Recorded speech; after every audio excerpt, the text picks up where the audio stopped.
नमस्कार। आज आपको एक नए एपिसोड की ओर लेके जा रहा हूं मैं, जहां पे आपको बहुत ही अच्छे चीज़ें सुनने को मिलेंगी जो हमारे भारतवर्ष के लोगों के रोज़मर्रा ज़िंदगी में हो रहा है। और जो बाइक लवर्स हैं और जो आने वाली जनरेशन है जो बाइक रेसिंग में जाने चाहते हैं या कार रेसिंग में जाने चाहते हैं, मैं आज उस शख्स से बात करने वाला हूं जो तीसरी जनरेशन इस फील्ड में रही है। तो आइए मैं आपको मिलाता हूं, हमारे दिल्ली के जाने माने सेलिब्रिटी हैं, पार्टी के पोस्टर बॉय हैं।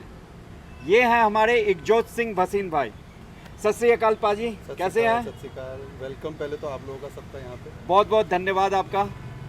अच्छा, सबसे बढ़िया बात यह है कि आप लोग इधर आए हैं, इधर मतलब मेरे पेट्रोल पंप पे आए हैं। एज अ वेन्यू हमने कोई ऑफिस नहीं चूज़ किया या कोई ऐसी क्लोज जगह नहीं चूज़ करी। आपका भी आइडिया ये था और मेरा भी आइडिया ये रहा कि हम लोग एक रियल टाइम पॉडकास्ट शूट करेंगे एक पेट्रोल पंप के अंदर। मेरे ख्याल से कभी ऐसा हुआ ही नहीं है। हाँ, अगर देखा जाए तो हमने ऐसा कभी नहीं देखा है। तो और ये आइडिया मैं आपको बता दूं कि ये आइडिया भाई का भी था, फिर हम लोगों ने इस पे कंसेप्चुअलाइज किया और हमने कहा नहीं, हमने यहीं पे करेंगे सो दैट कि जो हो रहा है हम उस पे बात करना चाहते हैं। ये नहीं कि किसी स्टूडियो में बैठ के हम पॉडकास्ट शूट करें।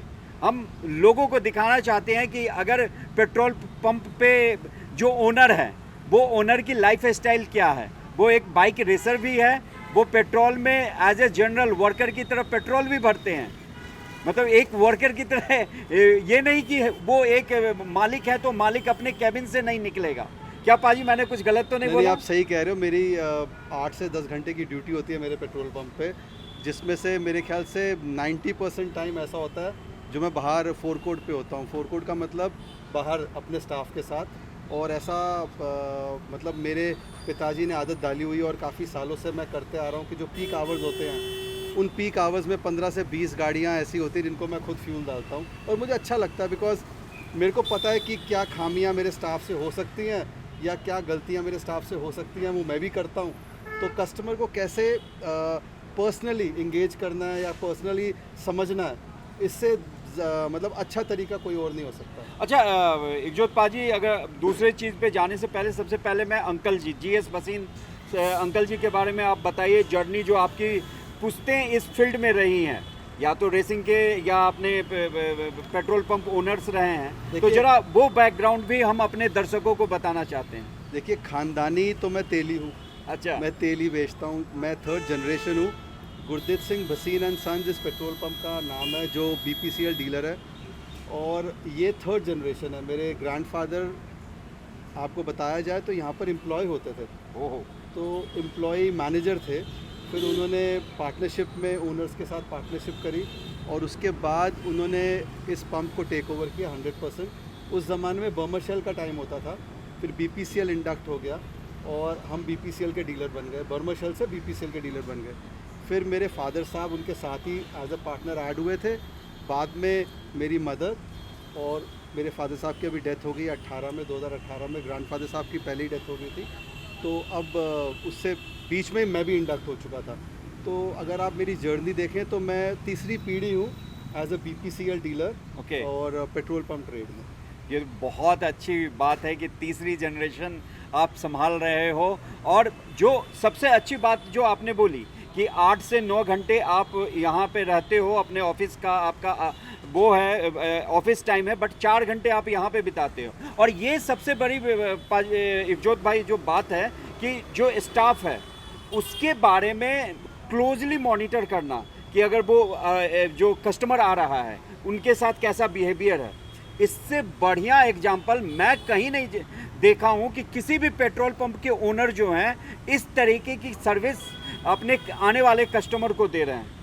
देखिए, मैं एक्सेप्शन तो नहीं हूँ, लेकिन मेरे को लगता है सारे पेट्रोल पंप जो ओनर्स हैं वो अपने तरीके से अपने पंप को संभालते हैं और किसी में कोई कमी नहीं है।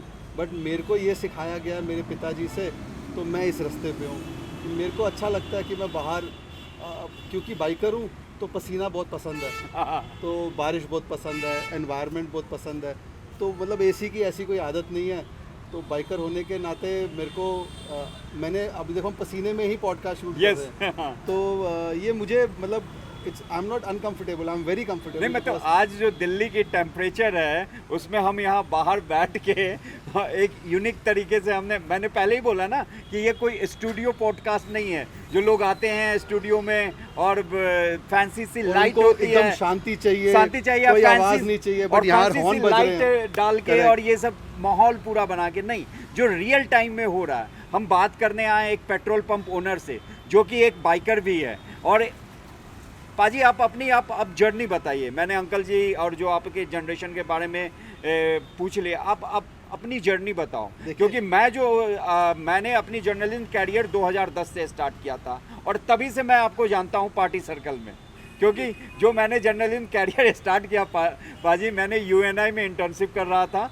वहाँ हमारे एक सर थे, उन्होंने मुझे पेज 3 बीट पे भेज दिया और वहाँ पे हमारा एक भाई और भी है, वो करण थापा है, उससे मेरी मुलाकात हुई और उसके थ्रू मैं आपको और ये जो सारा सर्कल था उनमें होता गया। और ये अपना भाई पाजी ये कह सकता हूँ कि ये आपका बड़प्पन है कि हम जैसे लोगों को 25 साल हो गए तब पर भी आप अपने भाई की तरह ही याद रखा है। तो आप अपनी जर्नी के बारे में बताओ। आप देखिए, मेरा चाइल्डहुड, मैं I am the only child, तो मेरा नाम एक जोत भी शायद इसीलिए रखा गया कि मैं एक ही जोत हूँ अपनी फैमिली की। और बहुत पैम्पर्ड चाइल्ड रहा हूँ ऑनेस्टली। मेरे पिताजी और मेरी मदर जी ने मुझे बहुत पैम्पर किया है और मेरे फादर साहब ने तो अपने आखिरी टाइम तक मेरी मतलब फ्रीडम दिया है, इच्छाएं पूरी करी हैं। हमारे फैमिली में मोटरसाइकिल चलाना अलाउड नहीं था क्योंकि ऐसी इंसिडेंट हो गई थी और डेथ भी हो गई थी। तो इनिशियली मुझे बहुत मना किया गया कि आप मोटरसाइकिलिंग में मत आइए या ये डेंजरस है।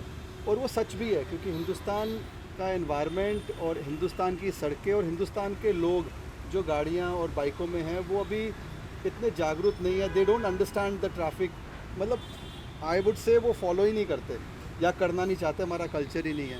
तो मेरे को रिस्ट्रिक्शंस रही थी मोटरसाइकिलिंग में, बट सबसे अच्छी बात ये हो गई कि मैंने अपनी मोटरसाइकिलिंग शुरू करी और अच्छी मोटरसाइकिल से शुरू करी। मतलब मैं 98-99 से बाइक्स चला रहा हूँ और 98-99 से मैं सुपर बाइक्स चला रहा हूँ। वाओ। तो उस ज़माने में दिल्ली में 1 या 2 या 3 आई थिंक 5 से ज़्यादा मोटरसाइकिल्स होती ही नहीं होंगी, और जो होती थी तो हम अपने दिनों में उनके घरों में जा के छुप के बाइक्स देखते थे।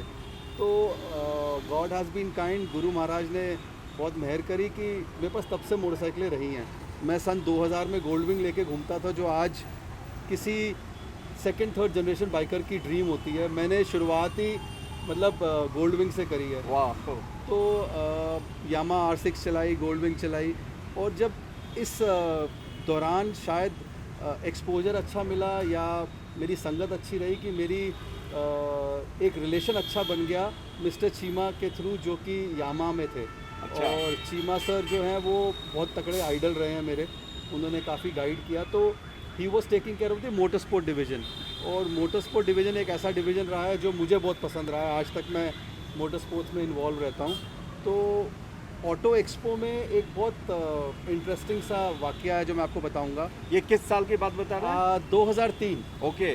सन 2003। और पाजी उसी समय हमारे यहाँ इंडिया में नई कार आने का, करेक्ट, जो वो चलन हुआ था ऑटो एक्सपो का, वो क्रेज था कि हम लोग, मैं उस समय स्कूल में था तो हम लोग पर्सनली देखने गए थे ऑटो एक्सपो में। उस समय हमारे अपनी जो इंडियन कारें वो लिए, टाटा और फिर महिंद्राज की गाड़ियाँ हो, चाहे फिर मारुति के नए, ये सारे जो एक्सपेरिमेंट हो रहे थे, आई थिंक उसी समय। आप इस पर कुछ बता सकते हैं जरा? तो सन 2003 में मेरे पास एक ब्रांड न्यू यामा R6 थी और 600 सीसी की सुपर बाइक थी। बहुत उस ज़माने की बहुत ही अच्छी इनोवेटिव मशीन थी वो, और उस 600 सीसी की कैटेगरी में सबको क्रेज़ रहा था कि कभी कोई आई नहीं थी 600 सीसी, 1000 सीसी बाइक्स तो आ गई थी। तो मुझे चीमा सर ने फ़ोन किया, ये हमारा प्रगति मैदान होता था ऑटो एक्सपो पे, तो उन्होंने वहाँ से फ़ोन किया कि तू कहाँ है। मैंने कहा भाजी ऐसे ही मस्ती मार रहा हूँ, बताओ। अच्छा बाइक कहाँ? मैंने कहा मेरे साथ ही है, तू एक काम कर, तू यहाँ आ जा। ओके। तो मैं चले गया ऑटो एक्सपो में। वहाँ ऑटो एक्सपो शुरू होने से एक दिन पहले की बात है ये, तो सेटअप हो रहा था।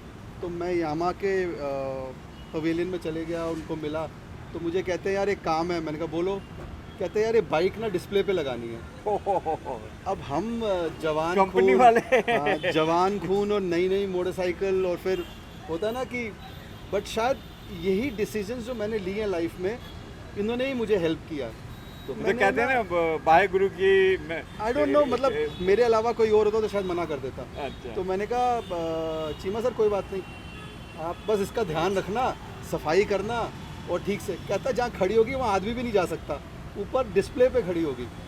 तो हुआ क्या था कि यामा की जो सुपर बाइक की कैटेगरी थी उनमें से कोई बाइक पहुंची नहीं थी, तो उनके पास सुपर बाइक दिखाने के लिए ऑडियंस को कुछ था ही नहीं पवेलियन में। अच्छा। तो मैंने एक हेल्प करी, तो उन्होंने क्या किया, मेरी बाइक को डिस्प्ले पे लगा दिया और वो बाइक में डिस्प्ले पे रही कुछ दिनों तक, जब तक वो ऑटो एक्सपो रहा। बीच में R1 आ गई तो उन्होंने मुझे स्पेशली बुलाया कि आज R1 को हम क्रेट से निकाल रहे हैं। तो आप मानोगे नहीं, वो R1 जब मैंने देखी क्रेट से मेरे आंसू टपक रहे थे, क्योंकि हमने कभी देखा ही नहीं था। मैंने कभी यामा R1 लाइफ में देखी नहीं थी, और अंडर बेली एग्जॉस्ट की 2004 की जो मॉडल आना था वो वहाँ खड़ा था। तो it was a very emotional moment. तो बस मैंने वो प्यार दिखाया था, और उसके बाद यामा ने बिल्कुल हमारे आश्रम D&D से पहले एक शोरूम खोला था अपना। अच्छा। बहुत ही एक्सक्लूसिव, जिसमें सुपर बाइक्स थी, और उन्होंने नया नया जॉन अब्राहम को साइन किया। हाँ हाँ। तो मुझे न्यूज़ तो उन्होंने बता दी थी कि जॉन अब्राहम को साइन किया है, बाइक मुझे मिल चुकी थी। मुझे फिर बुला लिया फैक्ट्री में कुछ दिनों बाद, एक आध महीने बाद। तो तब मिस्टर गुप्ता थे MD, और चीमा सर ने बुला लिया। तो गुप्ता जी कहते हैं कि एक जो जॉन को हमने साइन किया है, और जॉन अब्राहम की जो बाइक है जो हमने उसको देनी है, वो अभी 6 महीने बाद आएगी, आप अपनी बाइक दे दो। ओह, ये दूसरी इंटरेस्टिंग बातें हो गई। तो एक तो उन्होंने ऑटो एक्सपो में आपकी Correct। बाइक ली, दूसरा जॉन अब्राहम को जो देना है वो आपकी भी। बाइक। तो अब इसी बात को मैं कहना चाहता हूँ कि वाहिगुरु हैज़ बीन, गुरु महाराज ने बहुत कृपा करी कि ब्रांड्स के पास मोटरसाइकिल नहीं थी और इस शख्स के पास अपनी मोटरसाइकिल थी। तो मैंने कहा अब मैं वहाँ भी मना नहीं कर सका। इतने शायद बड़े वहाँ- ऑफर। तो वहाँ भी दिलेरी दिखा दी कि चलो कोई बात नहीं जी। एंड उस टाइम पे John always is at the peak. आज भी मेरी जॉन से मतलब बातचीत जो है। यंग जनरेशन खास के बॉयज में एक अलग पोस्टर बॉय बन के उभरे थे जॉन वो अब्राहम। पोस्टर आज तक फटा ही नहीं है। वो वही। पोस्टर में आज भी उतनी ही जान हाँ, है मैं जितनी उसी पे धूम बात के कर रहा टाइम हूँ। थी। आपका जॉन अब्राहम के साथ भी जो बॉन्डिंग है, जैसे मैंने कहा कि मैं 25 साल से भाई को जानता हूँ, और वो जो पहली बार मिले थे और आज मैं आपके साथ पॉडकास्ट शूट कर रहा हूँ आपके पेट्रोल पंप पे, उसमें कहीं भी कोई रत्ती भर वो नहीं आया है। नहीं तो जॉन अब्राहम के साथ वो आपका वो जो क्लोजनेस बॉन्डिंग है वो एक नेक्स्ट लेवल का है, जरा उसके बारे में भी बताइए। तो मैंने इनसे बोला सर अब हम उस ज़माने के नए नए बाइकर, नई नई चीज़ें देखी थी, तो शोरूम के अंदर ना राइडिंग सूट देखा था, ग्लव्स देखे थे। तो मैंने कहा सर वो अच्छा लग रहा है, वो अच्छा लग। कह रहे सब तेरे लिए है, तो अपना साइज़ बता और हम जो करना चाहते हैं हमें बता कब करना है। तो मैंने कहा सर बताइए क्या करना है। कहता है मैं आपकी टिकट करवा रहा हूँ और आप बॉम्बे जाइए और अपने स्टाफ के 2-3 लड़कों से बाइक को पैक करवा के बॉम्बे भेजिए, हमारा स्टाफ भी जाएगा और हम वहाँ पर लैंड्स इन में होटल में हम लोग ताज लैंड्स इन में हम एक फंक्शन कर रहे हैं और वहाँ हम बाइक देंगे जॉन को। ये और इंटरेस्टिंग हो गया कि जॉन मिलेगा। तो आप मानोगे नहीं, वो पिक्चर मैं आपसे शेयर करूंगा उस दिन श्योर की। श्योर श्योर, तो- हमारे दर्शक को देखना वो तो जॉन को चाहिए मैंने कि बाइक- वो कितना आइकॉनिक पिक्चर होगा वो। तो मैंने जॉन को मैंने क्या गिफ्ट करनी थी या मैंने क्या देनी थी, वो यामाहा ने अंडर कवर या what under, he knows it was my bike. तो उसने इंट्रोड्यूस भी कराया, सबने, चीमा सर ने और गुप्ता जी ने, and मेरी बॉन्डिंग बन गई जॉन के साथ। क्योंकि उस टाइम और आज भी जॉन से अगर इंगेजमेंट करनी हो ना, तो अगर एक बाइकर से बाइकिंग की बात शुरू करो तो शायद वो ख़त्म ही नहीं होती। तो नो उसके डाउट। इतने क्वेश्चंस थे, यार एकजोत तूने एग्जॉस्ट कौन सा लगाया, ब्लू फ्लेम का एग्जॉस्ट कहाँ से आया, ये एग्जॉस्ट में 2 पोर्ट्स क्यों हैं, ये फ्लेमिंग, मतलब there was so many questions कि वो भी और मैं हम साइड में गप्पे मारते रहे। और उसके बाद हमारी इंगेजमेंट अच्छी हो गई। जॉन के रेगुलर फ़ोन्स आते थे, मैं बात करता था। फिर यामा ने मुझे खुद ही बोल दिया कि जो भी जॉन की टेक्निकलिटीज़ होती हैं या जो भी वो समझना चाहते हैं, जैसे भी है, आप प्लीज़ उनको हेल्प कर दो और हैंडल करा करो, we will take care of your relationship and all. मैं being very young and to have कितने साल के हो गए पाजी सर, वैसे में? साल वाल मत पूछो, ये मैं आपसे बाद में पूछूंगा सालों की बात, क्योंकि मैं आज भी यंग हूँ, हमेशा ही यंग हूँ। ऑफ कोर्स एज इज तो- जस्ट अ नंबर ब्रदर।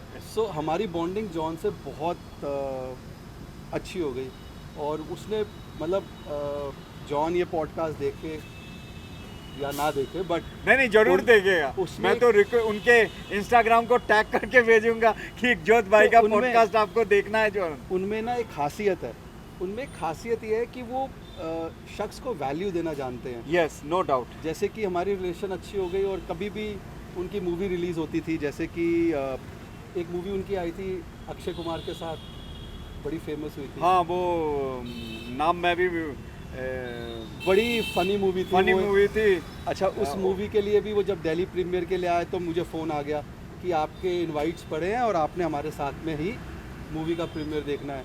फिर मद्रास कैफ़े हो गया, तो ऐसे 3-4 मूवीज़ जब अभी भी अभी एक्टिंग किया है उन्होंने, बहुत बढ़िया। तो जबरदस्त। मतलब देख के लगता है कि रियल जो किस तरीके से डील करते हैं उसने जॉन भाई ने। जॉन अब्राहम मेरा भी फेवरेट है नो डाउट। मतलब जितने भी है यंगस्टर्स हैं इंडिया के। तो हमारा जो एंगेजमेंट था वो अच्छा रहा हमेशा। इनफैक्ट सबसे बढ़िया बात यह है कि अभी बुध सर्किट पे भी हम साथ में ही थे फॉर मोटो जीपी, अभी से 2 साल पहले जब मोटो जीपी हुई थी। और जब भी हमारी एंगेजमेंट रही है तो मोटरसाइकिलिंग को लेके मोस्टली रही है। जॉन ने एक हॉकी टीम टेक ओवर करी, वेव राइडर्स के नाम से। तो he use to come for the hockey match stadium के अंदर। हाँ हाँ तो आप मानोगे मेरा होमवर्क क्या होता था? मेरा होमवर्क ये होता था कि John always wanted to meet the bikers of Delhi. Okay. तो वो सबको मैं एक बहुत ही वीआईपी मतलब तरीके से आप बिल्ड ब्रीज बन गए थे। हम बिल्ड, मतलब बाइकिंग कम्युनिटी, हम जितने भी लोग इन्वॉल्व हों आपस में रहें उतना अच्छा है। तो he was always keen to know people with motorcycles, their experiences. You won't believe 150 riders Delhi के सुपर बाइक्स के लाइन से खड़े होते थे, and John use to meet each and everybody, sign, photograph, और उन सबके साथ उनकी बाइक के बारे में पूछता था, अरे यार तूने ये क्यों लगाया, मुझे नहीं पता, ये तो शायद इससे बेटर कुछ होगा। And he use to gather information from every biker. मतलब उनमें कोई ये नहीं था कि ही इज अ नहीं, सेलिब्रिटी, no. मुझे थोड़ा बहुत डिस्टेंस मेंटेन करना है समथिंग आप लाइक एक दैट। बात कुछ भी बताइए, नहीं। जॉन अब्राहम के ऊपर कभी आपने कोई ब्रांडेड घड़ी देखी है? कभी कोई ब्रांडेड जूता देखा या टी शर्ट देखी है? तो वो सेलिब्रिटी एंगल नहीं, मतलब एक होता है ना, वेरी डाउन या to reality. He is real himself, कि मैं जो हूँ मैं हूँ, ऐसा ही हूँ। तो उनको किसी को देख के अपने आप को नहीं बनाना है। आई थिंक उनको देख के हमें बनना चाहिए कि he simple, he is a very vegetarian, fish कभी कभी खाना। मतलब मद्रास कैफ़े और एक उनकी मूवी में बॉडी बहुत अच्छी बनी थी क्रिस गेथिन के साथ, वो दिल्ली में उन्होंने थे। जो पूरा वो Correct. उठा लिया था भाई। तो मैं उनके साथ उनके रूम में बैठा था, तो ओहो। शूटिंग हाँ, तो ओहो। उनके शूट चल रहे थे प्रीमियर के, मैं उनके साथ उनके रूम में इंपीरियल में बैठा था। तो उनकी ना मील्स आ रही थी हर 2 घंटे में, इतनी 200 ग्राम 200 ग्राम। तो मैं मेरा क्वेश्चन ये था, ये क्या कहता है यार, मेरी डाइट ही है, I have to be on this schedule. And Chris Gethin was crafting his body. तो I have had very very good moments with this personality, and till date I admire him because he's been a positive person, he's been a very positive icon, he's been a very positive thoughts, मतलब उनकी thoughts बहुत अच्छे हैं। No doubt. दूसरी भाई, आपने ये बता दी जॉन के साथ बॉन्डिंग, आपने यामाहा की जर्नी बताई। अभी तक आपने कितने बाइक के ब्रांड को आपने ओन किया है, और कितने बाइक को आपने मतलब एज अ, एक होता है ना कि आपने रेसिंग में पार्टिसिपेट किया है, चलाया है, एक कोई नंबर देखिए- आप बताना चाह रहे हैं या ब्रांड्स नेम? क्योंकि मैं बहुत पहले शुरू हो गया था, हाँ। तो I think almost 80-90% of the brands जो भी दुनिया में मेन बने, जितने भी बाइक के सब। सारे। यामाहा, कावासाकी, तो मैं जापानीज से शुरू होता हूँ। हाँ। होंडा, यामाहा, कावासाकी, इन सब से शुरू हुए। तो ग्रेजुएशन होती है कि आप 4 इनलाइन स्ट्रेट इंजन चला रहे हो, वही जापानीज मॉडल्स हैं। फिर आप एंगेज होते हो इटालियंस के साथ, एप्रिलियाज, मोटो गुज्जी, डुकाटी, हार्ले? नहीं अच्छा। हार्ले तो अमेरिकन हो गया। ओके ओके ओके तो फिर आपको समझ में आता है कि यार इनमें क्लास भी है, okay because my statement for motorcycling world is that Japanese make for masses okay and Italians they make for classes. Okay तो एक इटालियन ब्रांड जो है वो बहुत ही क्लासिक ब्रांड है, बिकॉज वो ब्यूटी विद ब्रेन्स है। उसमें सिर्फ ये थॉट नहीं होता कि बस हमने बनानी है और जनता को बेचनी है, राइडर कम्युनिटी में डालनी है गाड़ी। उनके अंदर डिज़ाइनिंग एस्पेक्ट बहुत लंबा होता है। मैं एक इटालियन मोटरसाइकिल के सामने बैठ के शायद घंटों देखते रह सकता हूँ कि क्या क्या इसमें टेक्निकलिटीज हैं उसके। मेरे हिसाब से not 2 legs it's 2 wheels and I admire 2 wheels. तो Italians are totally different in their thought process. तो मैंने तो सारी बाइक्स ओन करी हैं, चलाई हैं, तोड़ी हैं, गिरा हूँ, हड्डियाँ अपनी भी तोड़ी हैं, मेरे 2-3 मेजर क्रैशेस हुए हैं। उनका एपिसोड बहुत अच्छा है जो मैं आपसे ज़रूर शेयर करूँगा, बिकॉज वो शख्स भी आज शायद मैं उन सब लोगों के बारे में आपसे आप बात पूरा करूँगा खुल के जो बताइए। मेरी पूरी हम जर्नी में रहे यहाँ पे हैं बैठे हैं, आपकी पूरी और जर्नी मुझे सुनने को पॉजिटिव है। रखा उन्होंने। यस तो आपने हार्ली का नाम लिया, हाँ, तो अब मैं थोड़ा सा ओनरशिप से शिफ्ट क्योंकि एक बाइक लॉन्च में मैं आपसे मिला था इसलिए मैंने वो आपको याद दिलवाने के हार्ली लिए। डेविडसन इंडिया में 2010 में आई थी, और 2010 के एंड में जब हार्ली आई थी तो मेरे पास ऑलरेडी हार्लीज थी, उससे पहले भी थी। तो अब हार्ली ब्रांड दिल्ली में आ गया, डीलरशिप आ गई, बट इनका कल्चर होता है हार्ली का hog ride. Okay. Harley owners group okay hog ride. अब वो राइड होगी कैसे, क्योंकि कम्युनिटी तो है ही नहीं उनके पास, हाँ। बाइक्स तो बिकी नहीं है। तो दी डीलरशिप एंगेज्ड मी कि आप हमारे लिए मॉर्निंग ब्रेकफास्ट राइड्स, हम लोग ब्रेकफास्ट ऑफ़र करेंगे, सब कुछ करेंगे, आप प्लीज़ कम्युनिटी को बिल्डअप करो। तो सन 2011-12 के बीच में मैंने संडे मॉर्निंग राइड शुरू करी हार्ली डीलरशिप के साथ, कैपिटल चैप्टर, और मैंने राइड्स को इग्नाइट किया है। दिल्ली में अगर मोटरसाइकिलिंग का कल्चर सुबह संडे मॉर्निंग राइड का रहा है, तो मैंने राइड्स को इग्नाइट किया है। और उसके अंदर हम डीलरशिप से शुरू होते थे, पहले दिन 5 राइडर्स, अगले हफ्ते 10 Riders, 15 Riders, but in Riders की वैल्यू ये थी कि सारे सुपर बाइकर्स थे, नॉट ओनली हार्ली राइडर्स। तो ये आस्ते आस्ते कल्टिवेट करते करते महीनों बाद हमारे पास एक अच्छे नंबर्स ऑफ हार्ली राइडर्स भी हो गए थे। वाओ। और वो उसमें जो कहिए कि मेन एफर्ट आपका रहा। ये No doubt. I want somebody to say that कि आपका नहीं रहा। आई वांट समबडी नहीं टू टेल मतलब मी। जब हार्ले आई है, उसका कोई बाइक बिका भी नहीं और आप ओन करते हो। So I am from the first batch of HOGs in India. मेरे पास XR 1200 है जो 2011-12 का ईयर है मैन्युफैक्चरिंग। आज भी बाइक मेरे पास है, 0001 नंबर उस पर है। और द बेस्ट पार्ट इज़ कि मैं फर्स्ट हॉग चैप्टर में रहा हूँ, कैपिटल चैप्टर, दिल्ली के चैप्टर में। बाकी डीलरशिप तो बाकी स्टेटों में बाद में आई। तो हार्ली के साथ मेरा एपिसोड ये रहा कि शुरुआत से ही मैं उनके साथ जुड़ा रहा। अब ये बाकी ब्रांड्स के साथ भी रहा, ये डुकाटी के साथ भी रहा कि डुकाटी इंडिया में आई, मेरे पास डुकाटीज ऑलरेडी थी, मैं शायद 12-13 ओन कर चुका था। हम डुकाटी पे भी आ जाएंगे। तो Harley is a very nice machine, all machines are very good. I am not a critic of motorcycles because motorcycles are made by humans and there can be errors, there can be, कोई गलतियाँ हो सकती हैं, machine है। तो I believe Harley का जो अपना एक जो इंजन टेक्नोलॉजी है, it is a cult making brand. They believe in making a cult, they believe in morning rides, they are rowdy, they are loud, but they are motorcyclists, they are bikers. So Harley के ऊपर मेरा crash भी हो चुका है। Okay उसके बारे में बात करेंगे कि सेफ्टी मेरी लाइफ में इम्पोर्टेंट कब आई और मैं ये कब समझा? हुआ पाजी, हार्ली की वाला इंसिडेंट जो आपने? सर सन 2004 में। अच्छा यस। तो मैं शुरू करता हूँ मिस्टर समीर मोदी से।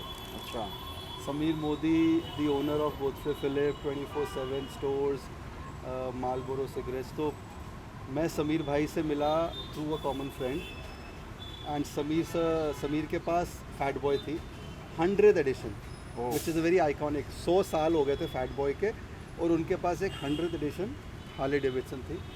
और मैं एक एग्जीक्यूटिव फार्म्स में वो रहते थे, तो मुझे किसी ने इंट्रोड्यूस किया। मैं अपनी यामा R6 थी मेरे पास, तो पुरानी बात ही है, वो जॉन के टाइम की बात हाँ है। हाँ, तो मैं अपनी यामा के साथ उनके पास सुबह राइड पे निकलता था। ओके। तो वो भी, he didn't have friends into motorcycling, तो we were the early ones. तो हम लोग राइड पे, एक ही होता था हमारे पास, ये DND से सीधा चले जाते थे, परी चौक से यू टर्न लेके आ जाते थे। ओके। सबसे अच्छा स्ट्रेच यही होता था।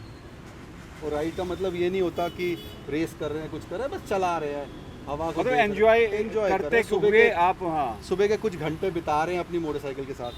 तो कुछ दिनों बाद एक राइड थी संडे की, और हाल ही मेरे पास ही थी, मेरे पेट्रोल पंप पे ही थी। तो मैं भी नई नई हार्ली लोगों ने देखी नहीं थी। Fat Boy has been an Arnold Schwarzenegger की bike, very famous iconic model, तो लोगों ने देखा ही नहीं था इसको। तो संडे मॉर्निंग राइड थी, आई थिंक हम लोग 15 राइडर्स थे, जिसमें सारी मोटरसाइकिल्स थी, ओके। Super bikes. और हम लोग 15 अगस्त का दिन है, 1 बज के आसपास का टाइम है, और 2004 का सन है। हम लोग एक्सप्रेस गुड़गांव की तरफ जा रहे थे। ओके। तो बारिश शुरू ही हुई थी, तो जो पहली बारिश पड़ती है तो उसमें जो सड़क पे मिट्टी या रेत है वो बहुत फिसलन होती है। तो मेरे आगे, हम लोग लाइन में ही जा रहे थे, मेरे आगे एक हायाबूसा गिर गई, ओह, और आई कुड एक्चुअली सी कि वो स्पिन करती हुई मेरे तरफ आ रही है। Oh, and Harley is not a very technology motorcycle, at that time it was not, there was no ABS and nothing. तो मैंने घबराहट में रेयर ब्रेक दबा दिए, तो मेरी बाइक मुझे छोड़ के निकल गई, मेरे को फेंक के निकल गई। और मेरे पीछे एक ब्लैकबर्ड, जो कि 350 किलो की बाइक थी, मेरे ऊपर से निकल के गई। तो मेरी कॉलर बोन तोड़ते हुए मेरे सिर से इतना मांस का टुकड़ा उसकी फेयरिंग में लगा हुआ था, कॉलर बोन तोड़ते हुए लंग्स के ऊपर से लंग पंचर हुए, यहाँ से निकल के चली गई पूरी बाइक। मैं उस टाइम अनकॉन्शियस हो गया। मेरे सारे फ्रेंड्स थे, मुझे प्राइवेट हॉस्पिटल में ले गए, और प्राइवेट हॉस्पिटल में जाके मुझे तो याद नहीं, मैं तो अगले दिन सुबह जब मेरी आँख खुली तो मेरे पूछा कि, मतलब घर वालों को पता ही नहीं था, मेरे डैड का बर्थडे था 15 अगस्त। तो वो एक ऐसा मोमेंट था कि अपने आप पे फुलिशनेस इसलिए लग रही थी बिकॉज एज आई सेड, मैं स्लीवलेस टी-शर्ट, हार्ड रॉक के बड़े बड़े जूते, cap, no helmet, no riding gear, nothing, bike चला रहा था। तो वो जो मैं अपने आप को इमेजिन कर रहा हूँ बाइक चलाते हुए ना, वो मुझे बड़ा कर्सफुल लगता है अपने लिए कि यार बड़ा गलत कर रहा था। तो ऐसे में मेरे साथ ये हुआ। तो सुबह सुबह पता चला कि रात को कोई आया था मुझे मिलने, बट गेट्स बंद थे, उनको अलाउ नहीं किया हॉस्पिटल में, तो चले गए, और सुबह फिर आ रहे हैं मिलने। एंड आई वॉज वेरी, मेरे को बोला यार समीर सर आए हैं मिलने। तो Sameer Modi had come back to Delhi from Singapore, okay. And उन्होंने शायद किसी को फ़ोन करके ये पता लगाया था कि यार एकजोत का नंबर नहीं मिल रहा मोबाइल, तो वो बंद है।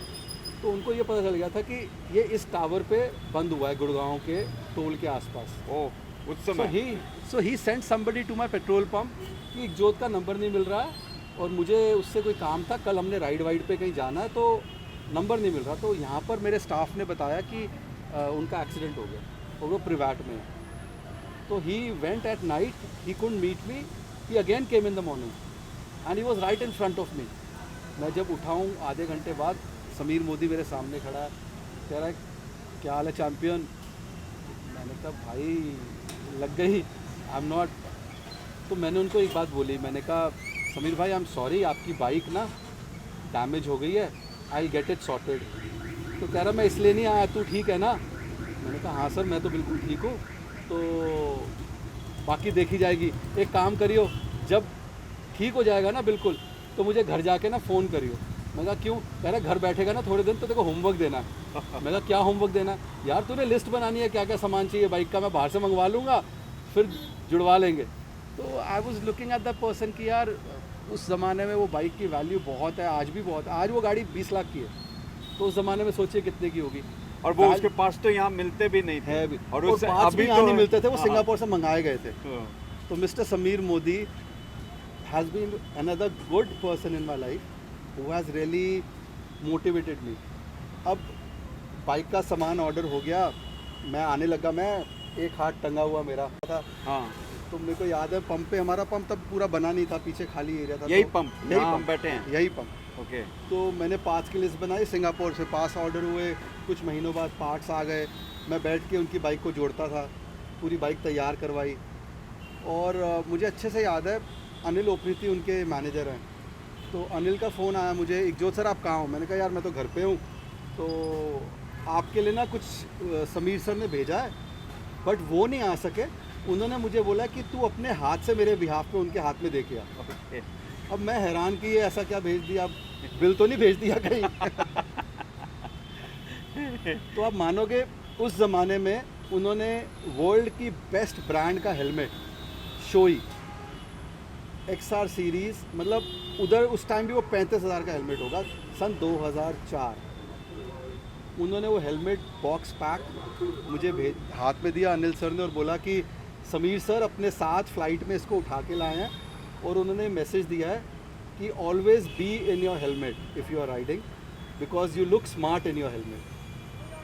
तो मेरा पहला हेलमेट यस और सेफ्टी हाँ, समीर मोदी की दी हुई है। समझे, मतलब बाइकिंग इंडस्ट्री में जितने भी यंगस्टर्स बच्चे हैं वो हेलमेट पहनना नहीं चाहते हैं। वो या तो मूवी में भी दिखाते हैं कि विदाउट हेलमेट चल रहे हैं, या उससे इंस्पायर हो जाते हैं, क्योंकि या फिर ट्रैफिक पुलिस से बचने के लिए हमें हेलमेट पहुंचना। ये जो मिसकॉन्सेप्शन है भाई, आप तो सुपर बाइक के ओनर रहे हो, ड्राइव किए हो, जो हमारी छोटे छोटे बच्चे हैं, यंग जनरेशन, उसके लिए आप मैसेज बताओ कि आपका इतना बड़ा एक्सीडेंट हुआ, मैं आपको एक ना कैसे सीख मिली? सर्वे के बारे में बताता हूँ, जो एक सर्वे हुआ है वर्ल्ड में, सबसे ज़्यादा head injuries on a two wheeler अपने घर से 1 किलोमीटर की दूरी पर हुई है। उसका रीज़न ये है कि लोगों का माइंडसेट है यार यहाँ तक तो जाना है, और यहाँ तक जाने के लिए क्या हेलमेट पहनना।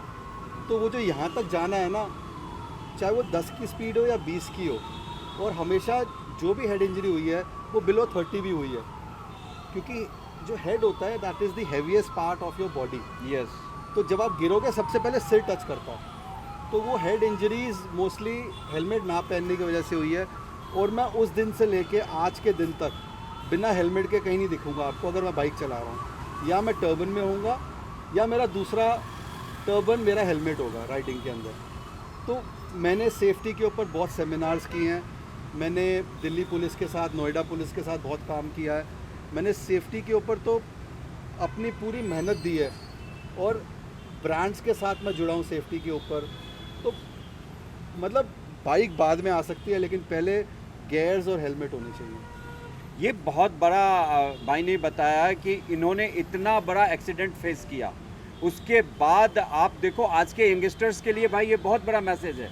क्योंकि जो आपने बोला ना, ये जो सर्वे आई कि 1 किलोमीटर तक कुछ होगा नहीं, घर से तो ही जाना है, ये जो है वो बहुत अच्छी बात आपने बताई। दूसरी बात, भाई जॉन अब्राहम की बात कर रहे थे, तो जॉन को आपने एक ब्रांड से मिलवाया था, उसके बारे में थोड़ा कुछ बताएंगे? मैं वो रिकॉल नहीं कर पा रहा हूँ, कौन सा ब्रांड था, जरा एप्रिलिया। बताइए। हाँ हाँ हाँ हाँ, आप इसके बारे में बताइए। सो जॉन के साथ मैं बुथ सर्किट में जाता था, और मैं फर्स्ट बैच ऑफ राइडर्स रहा हूँ सर्किट के ऊपर। और सबसे बढ़िया बात रही है कि उस ज़माने में हमारे पास बाइक्स होती थी, सुपर बाइक्स होती थी। और मैं एक ब्रांड है एप्रिलिया, पियाजियो ग्रुप का इटालियन ब्रांड है, तो इनका शोरूम जो डीलरशिप थी वो गुड़गांव में थी, ग्लोबल Okay. फॉयर में। और इस ब्रांड के नीचे एप्रिलिया आती है, मोटो गुज्जी आती है, तो 2-3 ब्रांड्स आते हैं, वेस्पा। तो अब वो डीलरशिप को चलाने वाले डीलर थे, वो यंग लड़के थे, इवनीत और पंकज। बट क्योंकि वो इस चीज़ के अंदर नए थे, तो उन्होंने मुझे एंगेज किया था। तो I was technically holding the entire dealership and moving the brand in India. Again Aprilia had just come to India, Okay. This was the first dealership. आपने उस बाइक को खरीदा था? आपके मेरे कलेक्शन में था? मेरे पास कलेक्शन में भी था, बट आज की डेट में मुझे बाइक्स वैसे ही ब्रांड से आ जाती हैं। है वो तो तो हम उस देखते ही टाइम हैं। पे हमारे पास अपनी बाइक्स होती थी। बट मेरा ऑब्जेक्टिव उस टाइम पे ब्रांड पे बाइक बेचने का मोटो ये था कि ये सारी सुपर बाइक्स ट्रैक रिलेटेड हैं, तो मेरी कन्वर्जन का मेरा मोटिव ये था कि जितनी बाइक्स ट्रैक पे आती हैं मैं उनको कन्वर्ट करके एप्रिलिया पे ले आऊँ। Okay. तो जो बाइकर आते थे ट्रैक पे, मैंने उनको बहुत एप्रिलिया कन्वर्जन दी है। तो मैंने एप्रिलिया की सेल्स को बहुत बूस्ट किया बुथ सर्किट पे, और हमने इवेंट्स किए जिसमें आपको एप्रिलिया दिखनी शुरू हो गई थी। लोगों ने अपनी पुरानी बाइक हमें दी, हमने उनको एप्रिलिया दी। तो उस टाइम पे हमने ये एक्सचेंज ऑफर्स रन किए थे और बहुत एप्रिलिया बेची थी। अब जॉन, हाँ जॉन क्या है तो आपने मुलाकात तो वो बताइए। तो अब क्योंकि हमारी ट्रैक की जर्नी थी, हमारे सेट ऑफ राइडर्स थे, हमारे लड़के नए नए सब साथ थे, हम एक कम्युनिटी बन गई थी ट्रैक राइडर्स की। तो John use to come to Imperial, जब भी दिल्ली आते हैं तो वो इम्पीरियल में रुकते हैं, रूम नंबर पी। तो आई टोल्ड हिम कि मैं मिलने आऊँगा। मेरे को खुद ही पता चल जाता था कि he is coming to Delhi, तो I use to go and meet him there. तो मैंने बोला कि जॉन ब्रो आज मैं आपको एप्रिलिया से मिलवाता हूँ। तो लाइक आर यू सीरियस? तो उसका ये वर्ड बहुत अच्छा है, आर यू सीरियस? तो मैंने कहा हाँ, मैं ना आप बाइक्स लेके आऊँगा। तो मैंने ट्रेलर पे 2 एप्रिलिया की बाइक्स लोड करी और अपने फ्रेंड्स को 6-7 हम लड़के ट्रैक के, सारे ट्रैक के हम गए। मैंने एप्रिलिया दिखाई, उन्होंने तुरंत वो बाइक उतारी। बारिश हो रही थी, वो एक राइड मारी and he is like power. I said आपने जापानी बहुत चला ली, अब इटालियन पे ध्यान दो। अच्छा। तो is like are you serious? मैंने कहा ब्रो आई एम सीरियस। तो by that time I think उनका यामा के साथ टाई अप जो था ब्रांड एम्बेसडर का ख़त्म हो चुका था, अच्छा या था टेक्निकली मुझे नहीं पता, बट मैंने उनको एक ऑफ़र दिया because I got that offer from the Aprilia heads, mister Shetty, if he is hearing me, he is been very kind also in my journey. तो शेट्टी साहब ने मुझे बोला कि we would love to gift John Abraham the best of our stable, the RSV4 Aprilia. तो मैंने John को बोला जॉन आपको बाइक गिफ्ट करना चाहती है ब्रांड। तो is like lovely, but they want to do a small ceremony, media launch in Bombay, JW Marriott में हम करेंगे, वहाँ मीडिया आएगा, आपको बाइक हैंड ओवर होगी और आप that it's your baby. They want to do it and I want to do it for you because if I see that passion in you. तो मैंने अपने लिए बाइक नहीं मांगी, बट उसका राइटफुल राइट मेरे को लगा कि जॉन को मिलना चाहिए। तो मैंने वो एक बहुत अच्छी सेरेमनी, इसकी भी पिक्चर्स मैं आपको दूंगा, श्योर बिकॉज यहीं से introduction of Aprilia to John शुरू होता है। तो मैंने बॉम्बे मेरे को बुलाया गया, हम लोग सब गए, राइडर्स गए, और हमने वहाँ पर एक बहुत अच्छा मीडिया इवेंट हुआ।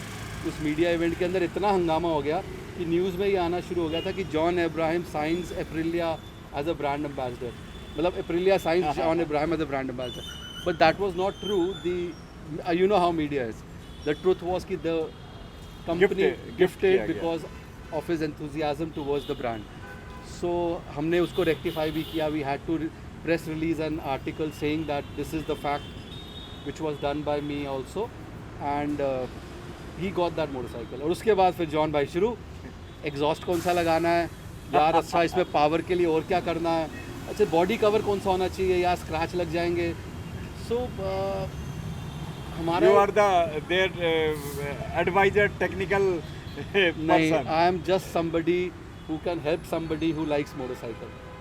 आई am always helpful to people who are भाई के लिए, भाई मोटरसाइकिल्स के लिए, मतलब कोई भी आ सकता है मेरे ऑफिस में, कितनी मर्जी देर बैठ सकता है। कोई जो आज का नया यंगस्टर अगर इस फील्ड में आना चाहता है तो आप इज्जत भाई के पास आ सकते हो, एडवाइस ले सकते हो, और एज ए गुरु नहीं ऑफ कोर्स, अरे दोस्त तो बात की बात हो गई, एज ए गुरु भी आपको मानना पड़ेगा, रिस्पेक्ट देना पड़ेगा। लर्नर तो हम आज भी हैं, आज भी सीख रहे हैं, वो तो बहुत अच्छी बात है। अच्छा, तो अब पिछले साल, अब मैं एप्रिलिया के शॉर्टकट को वो काम ख़त्म हो गया। पिछले साल न्यूज़ आई कि एक्चुअली एप्रिलिया ने जॉन को ब्रांड एम्बेसडर साइन किया। ओ, जो उतने उस समय रूमर्स उड़े थे, 2012-13 की बात होगी, मतलब 10-11-12 साल बाद, मतलब after a decade it actually happened. So John was signed initially a decade before, which was not true, but after a decade he was signed by Piaggio Group as their brand ambassador. He is today also their brand ambassador. So that was my introduction. That's a great, तो मतलब मेरी forecast इतनी अच्छी थी। देखिए John को, अच्छा मैं अभी आपके ऑफिस में था तो मैंने वहाँ पे 2-3 चीज़ें नोटिस की।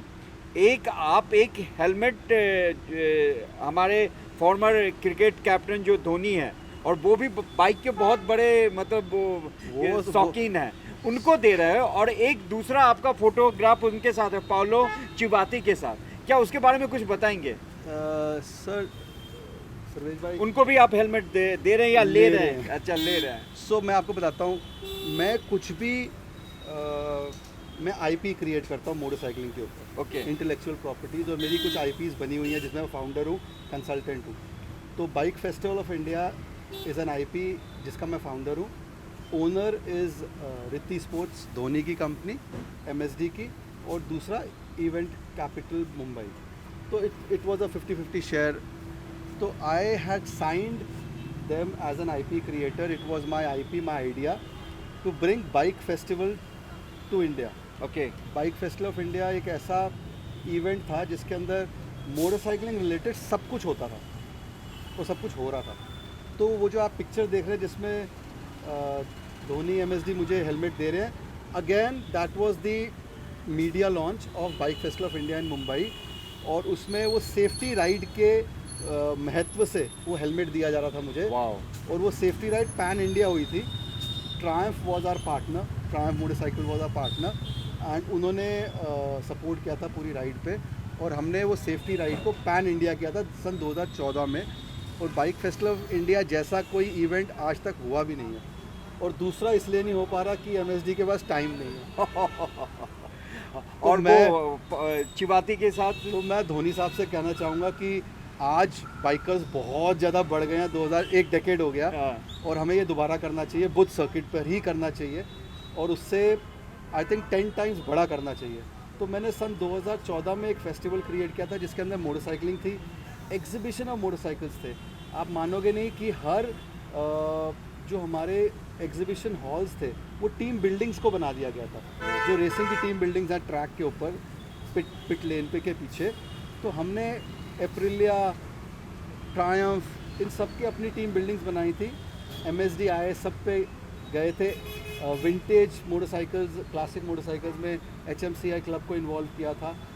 एमएसडी का अपना एक पेडॉक बनाया था जिसमें सारी उनकी बाइक्स थी, कॉन्फेडरेट थी।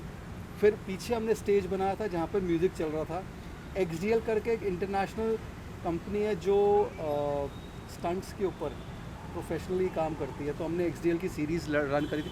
हमने बहुत कुछ किया था, मतलब वक्त से पहले बहुत कुछ सोच के किया था।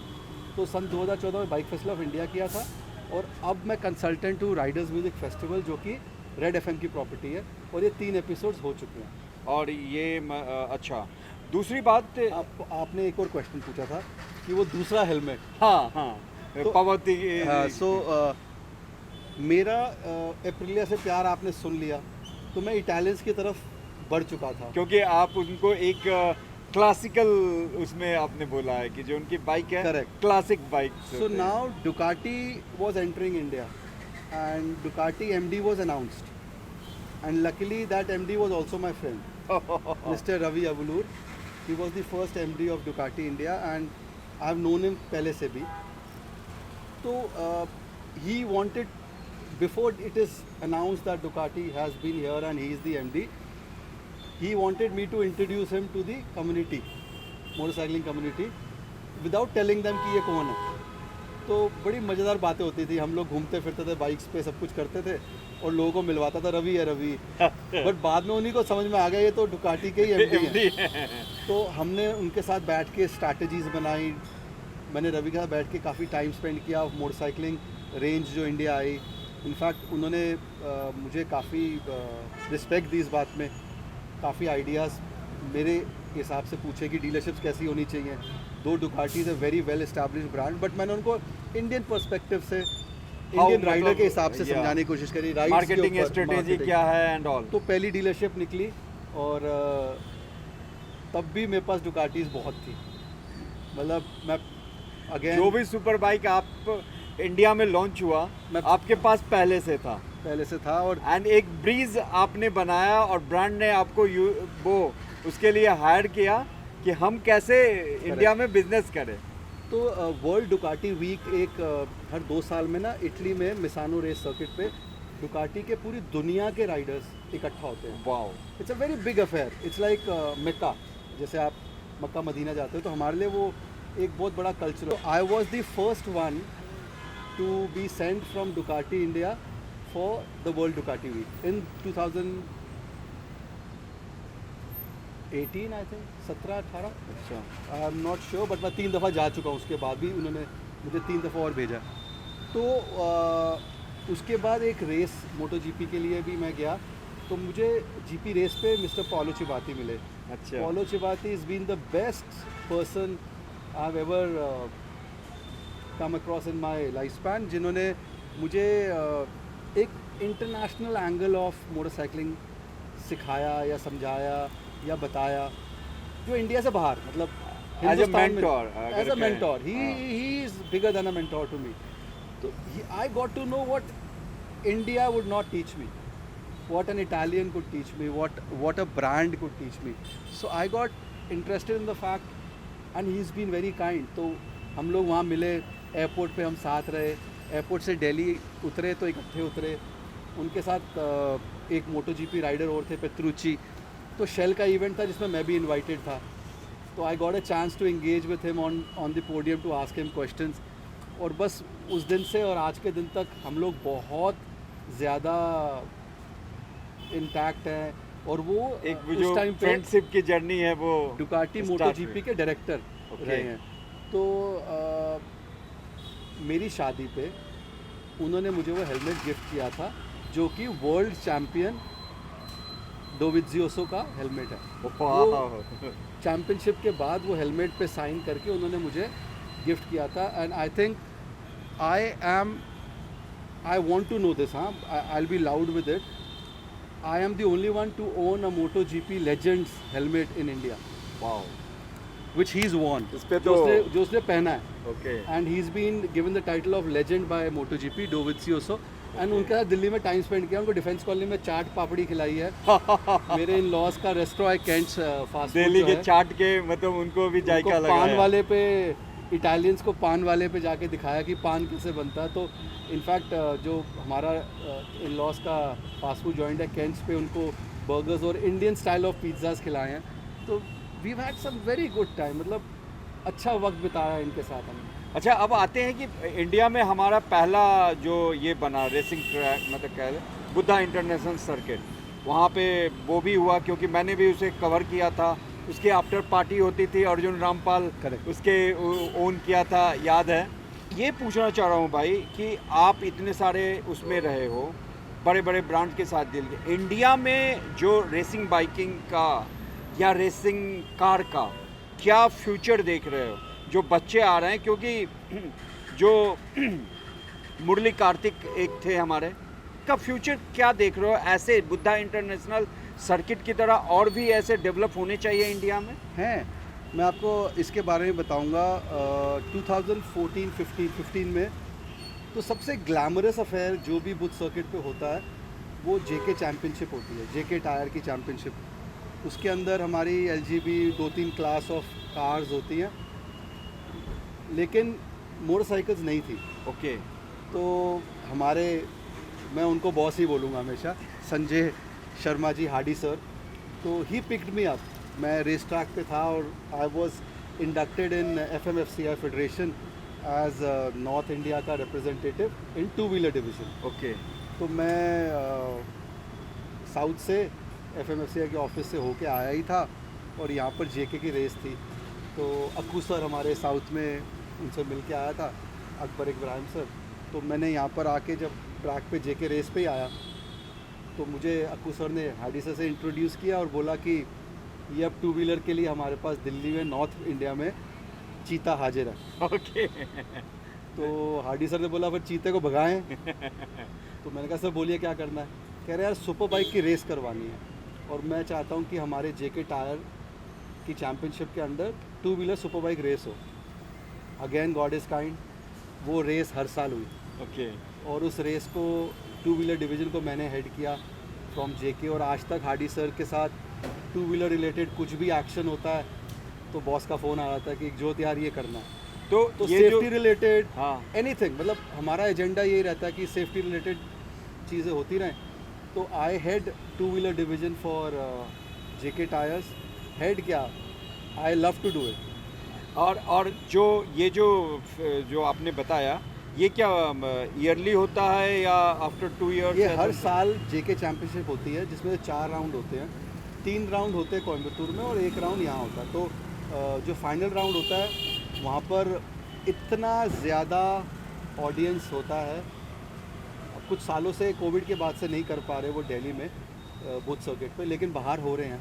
और मतलब यहाँ तक कि दिलेर भैया से मेरा बहुत प्यार है, तो हमने एक जेके चैम्पियनशिप में उनका शो भी करवाया है। और मतलब मैंने आपको बोला ना, सबसे अच्छा ग्लैमरस इवेंट अगर बुद्ध सर्किट पे कुछ होता है तो जेके चैंपियनशिप होती है, जेके टायर तो की। आप अब तो नॉर्मल है सब कुछ, आप इस बार कोशिश करिए।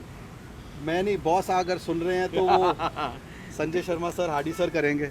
दूसरी बात मैं ये पूछना चाह रहा हूँ कि आप as a petrol pump owner हो, मैं अभी बैठा हूँ, आप यहाँ पे जो इलेक्ट्रिक व्हीकल है उसका चार्जिंग स्टेशन है, तो as a petrol pump owner और ये भी आ चुका है, आपका रिस्पॉन्स कैसा चल रहा है कि जो चार्ज इलेक्ट्रिक व्हीकल आएंगे फिर पेट्रोल पंप की बिजनेस पे भी उसका असर पड़ेगा।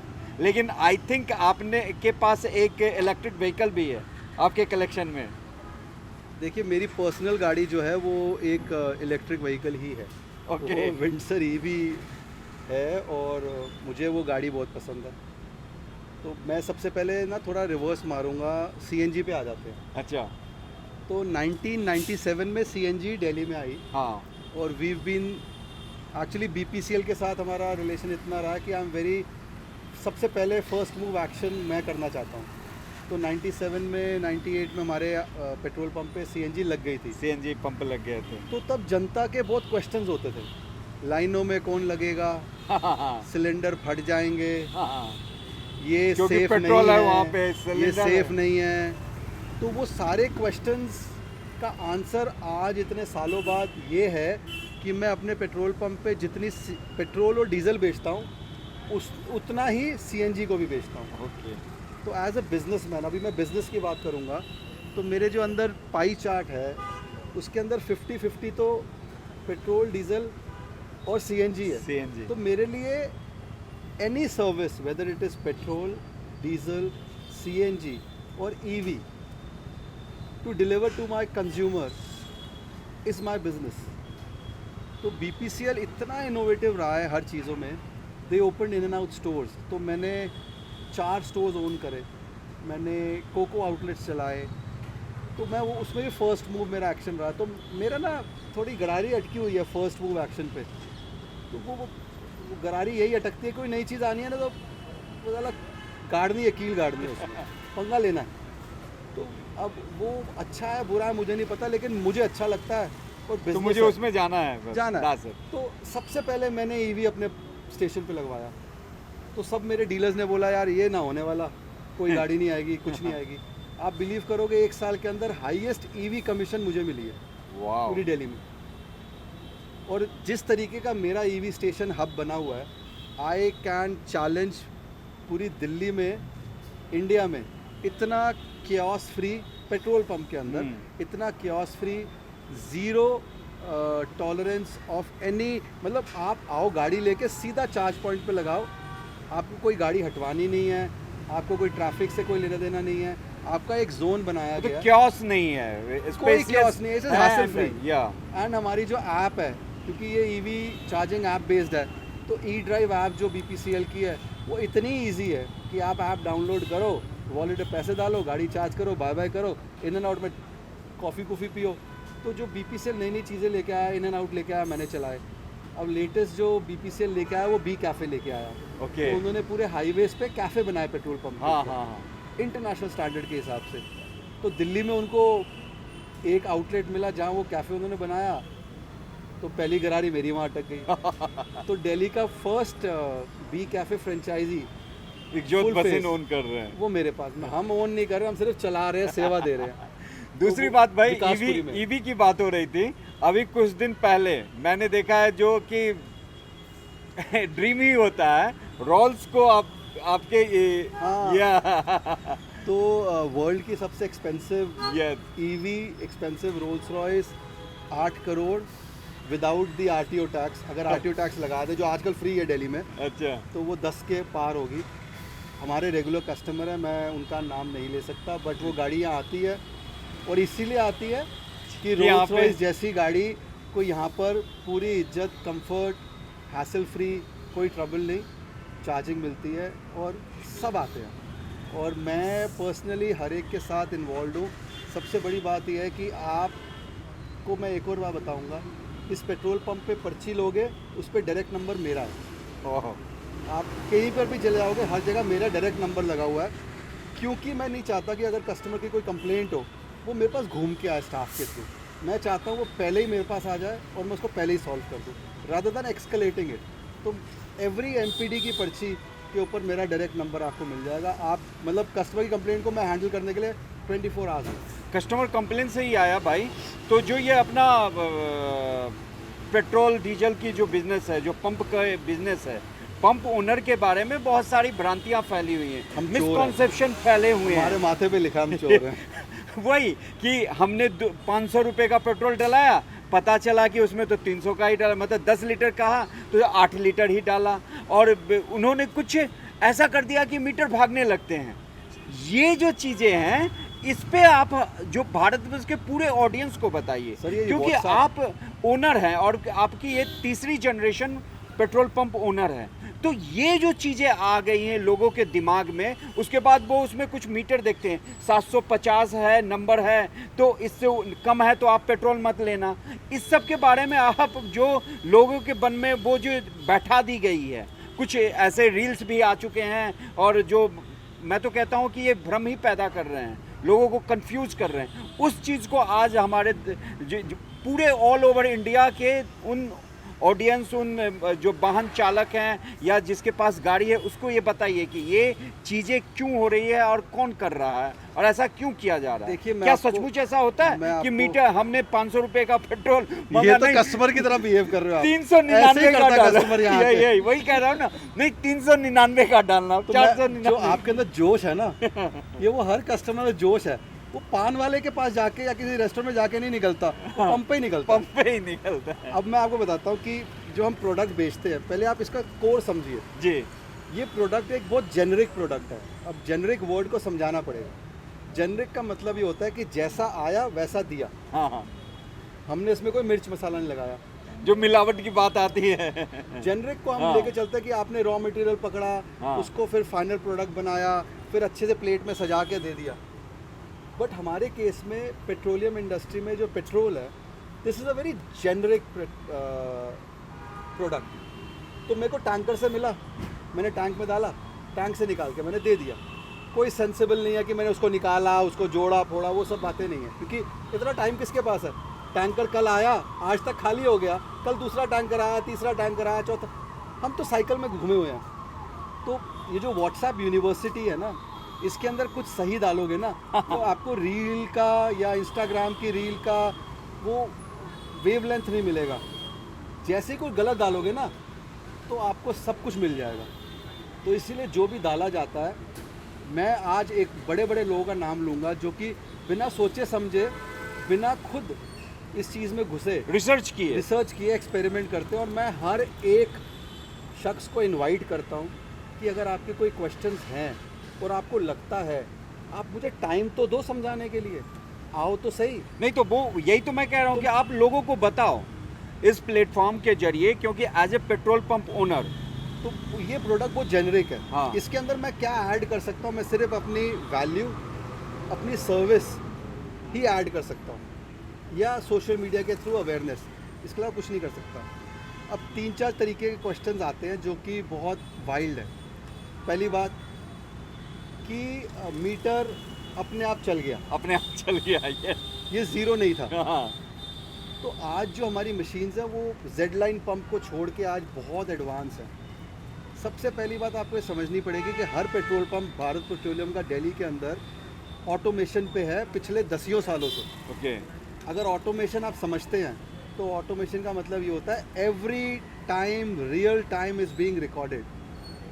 ऑटोमे BPCL ब्रांड के पेट्रोल पंप्स हैं ये, हम सब डीलर हैं BPCL के। तो जो हमारे पेट्रोल पंप है, सबसे पहली बात है अगर हम स्टेप वाइज चलें तो दसियों सालों से हमारे सारे पेट्रोल पंप दिल्ली के ऑटोमेटेड हैं। इनफैक्ट इंडिया के 100% पेट्रोल पंप ऑटोमेटेड हैं। ऑटोमेटेड को समझना चाहें तो समझ सकते हो बहुत इजी वे से कि everything has been recorded real time. Okay. अगर आप मेरे पास एक पर्ची 2 साल बाद भी लाएंगे ना, मैं उसका रिकॉर्ड निकाल सकता हूँ अपने सिस्टम से। दूसरी बात, हमारे जो पंप्स हैं, जो वो कहते हैं ना मिलावट और ये और गड़ाड़ी फड़ाड़ी, मैं आपको बात बताता हूँ। ये जो मशीन्स आज लगी हैं, MPD कहते हैं इसको हम लोग डिस्पेंसर यूनिट्स कहते हैं। ये डिस्पेंसर यूनिट इतने इनोवेटिव टेक्नोलॉजी के साथ हैं कि अगर मैं स्क्रीन पे, अगर मेरे को ये ढक्कन खोलना होगा ना MPD का, जिसके अंदर सीलें लगी हैं वेट्स एंड मेजरमेंट डिपार्टमेंट की, तो मुझे उस स्क्रीन पे एक पासवर्ड, एक कोड डालना, उस कोड से एक रैंडम नंबर निकलता है। वो नंबर को मेरे को SMS करना है एक मैन्युफैक्चरिंग कंपनी को जो गिलबार को बनाता है, टोकियम बनाता है इसको। वहाँ से मुझे एक कोड आता है जो मेरे ही फ़ोन पे आता है, मैं वो कोड को डालता हूँ तो जाके वो ढक्कन खुलता है। वाह। तो अगर मैं पंप पे नहीं हूँ तो ये होना मुश्किल है, क्योंकि वो मैं फीड करूँगा, वो देगा मुझे, मैं SMS बनाऊँगा, ELK1 डिग डिग डिग डिग डिग भेजूँगा, फिर वहाँ से SMS आएगा ELK2, मैं उसको पासवर्ड में एंटर करूँगा, फिर वो चाबी घूमेगी तो वो लॉक होगा। तो अब आप सोचिए, अगर एक पंप को मैंने एकदम बंद कर दिया, कौन उसको खोलेगा? मेरे पास तो इतना टाइम है नहीं बार बार खोलने का। हमारा पर्पस सिर्फ होता है कि सील्स लग जाए। वेट्स एंड मेजरमेंट डिपार्टमेंट की हर पंप पे 8 से 10 12 सीलें लगती हैं, टोटलाइज़र पे लगती है, हर जगह लगती हैं। वो हमारे गवर्नमेंट का डिपार्टमेंट है, वो आके सील लगाता है अपने हर, जब भी एक पंप की लाइफ 1 साल क्वार्टर में ख़त्म हो जाता है तो उसकी रीस्टैंपिंग होती है। तो स्टैंपिंग प्रोसेस के अंदर हम उसको खोलते हैं और अगली स्टैंपिंग प्रोसेस के अंदर उसको दोबारा खोलते हैं। उसके अलावा कुछ खराबी हो तो वो ढक्कन या MPD को खोलना पड़ता है। तो अगर कोई ये बात कहता है कि आपने किसी MPD के अंदर, मशीन के अंदर, इनको तो MPD नहीं समझ में आएगा, पेट्रोल डीजल की मशीन के अंदर कुछ हेरा फेरी करी है, जो जंप हो जा रहा है मीटर, जंप, वो खोलना इतना मुश्किल है कि उसके अंदर बाकी हम क्या कर सकते हैं? ना मेरा स्टाफ खोल सकता है। वो जिसके पास इंटीग्रेटेड उसी सिस्टम का, पंप का मोबाइल फ़ोन डेजिग्नेटेड है, उसी पे आएगा वो। और दूसरी बात ये भी है, लोग कंप्लेन करते हैं कि हमने तो 1000 रुपये का डाला लेकिन पेट्रोल कम आए। तो इसके बारे में क्या आप as a petrol pump owner, वो जनरल पब्लिक को आप क्या कहना? दिल्ली गवर्नमेंट और हमारी सरकार ना एक ग्राहक जागरूक करने के बड़े जागो ग्राहक जागो अभियान तो है। पंप पे क्यों नहीं जागते? पंप पे आपका फर्ज बनता है जीरो देखो, आपका ही फर्ज बनता है एंड मीटर देखो, और हमारा फर्ज बनता है आपको बोलना कि जी आप देखो जी। तो होता क्या, कस्टमर आता है और ये पंप एक ऐसा एनवायरनमेंट है, यहाँ कोई खुशी से नहीं आता। सबके दिमाग में वो पहले से डाला गया है कि यहाँ चोरी होती है, यहाँ पर टांका लगता है। तो जो एक कंज्यूमर की परसेप्शन है ना at going to a petrol pump, वो बहुत नेगेटिव है। कभी आपको कोई स्माइलिंग करता हुआ, थम्स अप करता हुआ, मेरे स्टाफ से एंगेज करता हुआ कस्टमर नहीं मिलेगा। नहीं, थैंक्स करता हुआ, टिप देता हुआ कोई नहीं मिलेगा, क्योंकि उसकी परसेप्शन डे 1 से ऐसी बन चुकी है, पेट्रोल बहुत महंगा है और यहाँ हेरा फेरी होती है। उसी परसेप्शन को हम और हमारी कंपनी फाइट कर रही है आज तक, ये इरेज करने के लिए कि ऐसा नहीं है। और अगर ऐसा नहीं है तो उसको प्रूफ भी तो करो। लेकिन उस प्रूफ करने के लिए कोई यहाँ पर हमें टाइम नहीं था। अब मैं किसी को बोलता हूँ जी, वो कहता है जी इसमें इतने का तेल नहीं आया, तो सबसे पहले एक कंज्यूमर के पास उसकी राइट है कि वो किसी भी पेट्रोल पंप पे जाके वेट्स एंड मेजरमेंट का ऑफिशियल 5 लीटर का मेजरमेंट मंगवाए, मीटर से, उसी मीटर से, नोज़ल से उसमें डलवाए और खुद ही जज कर ले कि कम है या ज़्यादा है। बट टाइम कौन देगा? जब मैं किसी कंज्यूमर को बोलता हूँ, वो मुझे बोलता तेल सही नहीं आया, बोलता हूँ सर एक काम करिए, आप नपवा लीजिए, मेरे पास टाइम नहीं है। तो इसमें किसकी गलती है? ऑफ कोर्स टाइम कोई देता नहीं है। टाइम अगर आपने किसी पे ऐसे ही एलिगेशन लगा दिया, सर एलिगेशन तो हमारे को फ्री में लगते हैं। तो मैं आपको ना स्टेप बाय स्टेप बताता हूँ जी क्या हाँ। क्या प्रॉब्लम्स फेस होती हैं। हाँ, हमारे लिए तो प्रॉब्लम है, लेकिन मैं I want to spend time with public and explain them कि इसीलिए तो आप 3-4 घंटे पंप पे स्पेंड मुझे भी पता करते है हो। इन सब का। क्योंकि मैंने नहीं सुना कि कोई पेट्रोल पंप ओनर खुद से पेट्रोल भर रहा वो है तो रोज होता है। कंज्यूमर की गाड़ियों वो में। यहाँ पर रोज ये भी ये यूनिक है जैसे आज ये पॉडकास्ट एक यूनिक है, उसी तरह as a petrol pump owner वो आपका जो नेचर है वो भी एक यूनिक है। सो वो जो मेरे को 100 रुपये का मांगा था 100 का नहीं मिला, ठीक है। तो एक ये चीज़ का मैंने जवाब दे दिया। जी। उसका आंसर एक ही है कि आप 5 लीटर का मेजरमेंट लीजिए, पंप से ही लीजिए, उस पर स्टैम्प सील देखिए, उस पर वो यूजुअली ब्रास का होगा, हाँ। येलो ब्रास का हाँ, होगा। हाँ, हाँ। तो आपको समझ में आ जाएगा ये ऑफिशियल है, वो अलग हमने रखा होता है। उस पर मेजर करिए तो आपका क्वेश्चन नंबर 1 कि इस पंप से मुझे तेल सही नहीं मिला, वो पूरा हो जाएगा। अब क्वेश्चन नंबर 2 पे आते हैं। आपने अभी तक पूछा नहीं, मेरी सुई नहीं उठी। ओके।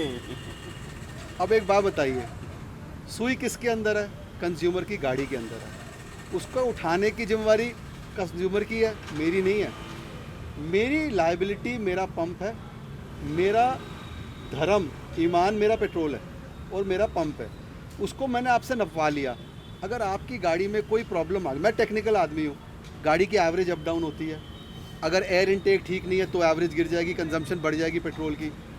तो पुरानी गाड़ी में भी प्रॉब्लम आ सकती है और नई में भी आ सकती है कि मेरी सुई नहीं उठी। 2 बातें हैं। सुई टैंक जो होता है उसके ऊपर एक फ्लोट होता है, जैसे हमारी घर की टैंकियों में फ्लोट होता है। उस फ्लोट को उठने के लिए थोड़ा टाइम लगता है, लेकिन ऐसा कोई डिपार्टमेंट नहीं है जो ये वेरीफाई करता है या स्टेटमेंट देता है कि इतनी सुई का मतलब इतना तेल है। वो आप खुद जज करते हो, कोई हाँ। डिपार्टमेंट नहीं करता। जी। तो आप मुझे बोलो इतनी सुई में कितना तेल आता है, तो वो गलत स्टेटमेंट है। और सुई उठने के लिए उसको थोड़ा टाइम दिया जाए। तो यूजुअली क्या होता है, कई दफ़ा क्वेश्चंस होते हैं तो मैं कंज्यूमर को बोलता हूँ कि सर आप 1-2 चक्कर मार लो पंप पे ही, ब्रेक मारो। 99% सुई उड़ जाती है। तो वो क्वेश्चन का सॉल्व ये होता है कि सुई ये उड़ हो जाती है। गया। आजकल की नई गाड़ियाँ हैं, हाँ। उसमें रेंज नहीं आती है। ओके। उसके अंदर होता है ना कि इतना पेट्रोल आपने डलवा लिया, अब इसमें इतने रेंज पे चलेगी। हाँ। सर वो भी जो है जस्टिफाइड नहीं है, कैलिब्रेटेड नहीं है और सर्टिफाइड नहीं है। कोई ब्रांड आपको नहीं कहता कि मैंने 10 लीटर डाला तो इसमें इतनी ही चलेगी, वो भी अप डाउन होता है। मैं उससे ज़्यादा सुई मैंने ज़िंदगी भर नहीं देखी अपनी गाड़ी की, लेकिन अभी ईवी का मैं बैटरी का वो देख रहा होता हूँ, ओके। तो मुझे पता है कि वो कितनी चलेगी। ओके। तो इसलिए क्वेश्चन नंबर 2 सुई का जवाब एक ही है कि गाड़ी को 2-3 मिनट आगे करिए, पीछे करिए। अगर बहुत ज़्यादा एवरेज गिर रही है गाड़ी की तो भी आपका पेट्रोल कंज्यूम हो रहा है तो भी सुई नहीं उठेगी।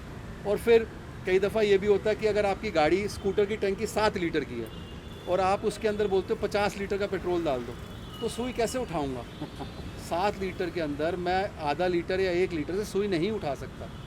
तो अगर आपको कहीं पर भी ये जज करना है कि पेट्रोल पंप ठीक है, तो पहली बात उसका मेजरमेंट, दूसरी बात अपनी गाड़ी की सर्विस मेंटेनेंस पे ध्यान दो ताकि पता रहे कि वो एवरेज क्या दे रही है। तीसरी बात, आप कभी भी किसी भी पेट्रोल पंप पे जाते हैं, आपने एक और क्वेश्चंस मीडिया में बहुत आए हैं कि जी मेरी गाड़ी की टंकी तो 30 लीटर की है लेकिन इसमें 34 लीटर डल गया, हाँ। या मेरी गाड़ी की टंकी तो 70-80 लीटर की है, इसमें 90 लीटर डल गया, तो आपने कुछ गड़बड़ करी है।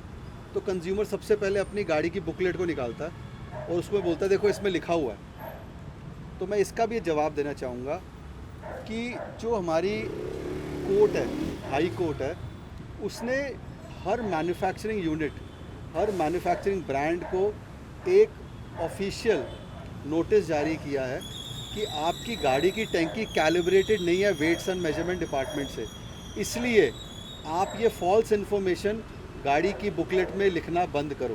ओके। क्योंकि हर गाड़ी की टैंकी कैलिब्रेटेड नहीं है, अच्छा। वेट्स एंड मेजरमेंट डिपार्टमेंट से सर्टिफाइड नहीं है। तो आप कैसे कह सकते हो कि इसमें 34 या 35 ही आएगा, ज़्यादा नहीं आएगा? तो जब भी हमारे पंप पे कोई ऐसी दुर्घटना ही कहेंगे इसको हम, हाँ। होती है कि कंज्यूमर कहता है जी सारा पेट्रोल निकाल लो फिर दोबारा भरो, तो हमारे पास कोर्ट के वो नोटिसेस हैं हर ब्रांड के लिए, 2 व्हीलर 4 व्हीलर के लिए, कि जी ये देखो ये वेरीफाइड नहीं है वेट्स एंड मेजरमेंट डिपार्टमेंट से, और आपको जो इन्फॉर्मेशन दी जा रही है फ्रॉम द मैन्युफैक्चरिंग ब्रांड वो भी गलत है। तो ऐसा एक केस मेरा हो चुका है कुछ सालों पहले, ओके। प्रेम सर्विस स्टेशन पे, मूलचंद पे, जब एक गाड़ी में 74 लीटर डीजल आ गया था, XUV 700। तो वो जो कंज्यूमर थे उन्होंने बहुत हंगामा किया उन्होंने बोला जी गाड़ी में तो 70 लीटर की टंकी है, इसमें इतना नहीं आ सकता। मैं आपको वो पिक्चर शेयर करूँगा। ओके। तो ये इतना वायरल हो गया कि हमारी एक बहुत फेमस आरजे हैं, हाँ हाँ, मैं उनका नाम नहीं लूँगा। नहीं नाम ले सकते हो सर मैं अगर नाम ले सकता हूँ तो मैं इशू क्या है, issue कुछ उन्होंने भी नहीं बोला है क्योंकि- तो फिर तो आरजे गिन्नी ने ये Okay. बहुत वायरल किया था कि ये कंज्यूमर, काफ़ी साल हो गए इस बात को, कि ये कंज्यूमर इस पेट्रोल पंप पे गया, इनकी टंकी तो इतने लीटर की है और इस पे इतना आ गया। और इस बात पे बहुत ज़्यादा दिल्ली का सोशल मीडिया हिल गया। फेसबुक था उस ज़माने में बहुत एक्टिव, फेसबुक पे वो पोस्ट भागे जा रहा था। तो हमने अगेन, मेरे दोस्त का पेट्रोल पंप था तो मैं सोशल मीडिया वगैरह में बहुत एक्टिव हूँ, तो मैंने वो कंज्यूमर को पंप पे इनवाइट किया। और पंप पे इनवाइट करके सबसे पहले मैंने उनको बोला कि आपने इतना लीटर दिलवाया, आपने ये स्टेटमेंट दी है, आपने ये लिखा है, सब कुछ ठीक है। मैंने उनको पूरी गाड़ी की टंकी खाली करके, जितना वो गाड़ी के मैनुअल में लिखा था उससे शायद 7-8 लीटर ज़्यादा डीजल डाल दिया। तो मैंने ये प्रूव कर दिया कि ये सर्टिफिकेशन गलत है। सर्टिफिकेशन तो है ही नहीं, वो ये स्टेटमेंट गलत है जो बुकलेट में लिखी है कि इसकी और- कैपेसिटी इतनी है। हाँ, मैं आपको इसकी पिक्चर्स दूंगा क्योंकि मैंने अब आरजे का नाम लिया है, हाँ, तो वो नहीं, भी अपने आप को प्रूव करना चाहेंगे तो मैं Actually, आपको बताऊंगा। मैंने इसलिए नाम देने के लिए बोला क्योंकि जो अपना ये है क्या बोलते हैं मीडिया इंडस्ट्री है, उसमें बहुत सारी ऐसी न्यूज़ हैं जो विदाउट रिसर्च के, वेरीफाई के, मतलब आप ऐसे ही छोड़ दो without any what is called that, वो रिसर्च या वेरीफाई तो किए मैं हुए। आपको इसके लिए मैं थोड़ा ना आपको उसी कंज्यूमर ने जो स्टेटमेंट लिख के साइन करके वो पूरे पोस्ट को फेसबुक से ही हटा दिया खुद ही, ओके कि यार ये गलत हुआ है और ये गलत वायरल हुआ है। तो मैं आपको वो भी शेयर करूंगा। तो वो भी पॉइंट नंबर 3 की कितने की टंकी है और कितना कितना फ्यूल आ हो जाता गया, है, हाँ। वो भी मैंने आपको जवाब दे दिया कि वो भी कोर्ट से अभी जजमेंट हुआ नहीं है, लेकिन इनको बोल दिया गया कि ये आपकी डायरेक्शन है, आप इसको फॉलो करो। 3 चीज़ें मैंने आपको समझा दिया। रहे थे डाउट्स, उसको आप क्लियर करिए as a petrol pump, BPCL petrol pump owner. तो एक और आपने व्हाट्सएप यूनिवर्सिटी के थ्रू हाँ हाँ, एक, अच्छा लोग बड़े जागरूक होते हैं, मतलब आई फील वेरी एस्टोनिश्ड कि व्हाट्सएप की बातें हमसे ज़्यादा मानते हैं कि जी मैंने ये रील देखी या ऐसा कुछ किया, और उसको इम्प्लीमेंट बहुत जल्दी करते हैं अपनी लाइफस्टाइल में। तो जी कस्टमर आते हैं तो कई दफ़ा जैसे मैं ही खड़ा हूँ, मैं पूछता हूँ सर कितने का, तो मेरी शक्ल देख रहे हैं 500 शक्ल देख रहे हैं, आप एक काम करिए 513 का डाल दीजिए। मगर ठीक है जी। तो मैं मीटर फीड करता हूँ, तो आप हमारे मीटर के अंदर एमपीडी के अंदर एक होता है रुपीस, ओके जैसे आपके फ़ोन में हाँ। बटन दबते हैं, टच स्क्रीन है, पैड है, बेसिकली की पैड है, और एक होता है लीटर का। ओके तो अगर कंज्यूमर बोलता है कि रुपीस में डालना, तो हम उसको बस एंटर रुपीस, और वो रुपीस डाल के एंटर करते हैं, वो उठाते हैं नोज़ल। तो जब हम नोज़ल उठाते हैं वो ऑटोमेटिकली 0 से ही शुरू होता है बाय डिफ़ॉल्ट, और वो उसी फिगर पे ख़त्म हो जाता है। तो कई आएंगे 699 का डाल दीजिए, अच्छा 503 का डाल दीजिए। तो कई दफ़ा पूछने की ज़रूरत ही नहीं पड़ी, हमने भी देखा ही हुआ है। तो उनका ये कहना है कि जी आप रैंडम 500 का मत बोलो, 400 का मत बोलो, 1000 का मत बोलो, कोई और डिजिट बोलो, तभी ये पूरा मिलेगा। पूरा मिलेगा। तो मेरा उन व्हाट्सएप यूनिवर्सिटी चलाने वालों के लिए एक मैसेज है कि ये कीपैड है जिस पे हम दबा के कमांड देते हैं। जैसे फ़ोन का रॉन्ग नंबर मिल जाता है, नहीं मिलता ना, नहीं। आप जो मिलाते हो वही वही मिलता है मिलता ना। है। तो वो कीपैड भी वही कमांड अंदर मशीन को देता है जो मैं फीड करता हूँ, चाहे मैं 510 का करूँ चाहे 500 का करूँ। मैं जो भी कमांड वहाँ फीड करता हूँ वो तो कैलिब्रेटेड 0 to whatever क्वांटिटी है, तो वो वही कमांड लेगा। तो ये बहुत ही गलत परसेप्शन लोगों के अंदर है कि जी 500 का मत लो, 1000 का ले लो, 1500 का मत लो, 1001 का ले लो, 1002 का ले लो। तो प्लीज़ ऐसे लोग मेरे पंप पे आएँ और मुझे भी थोड़ा ज्ञान दें, करके दिखाएं कि ये कैसे होता है।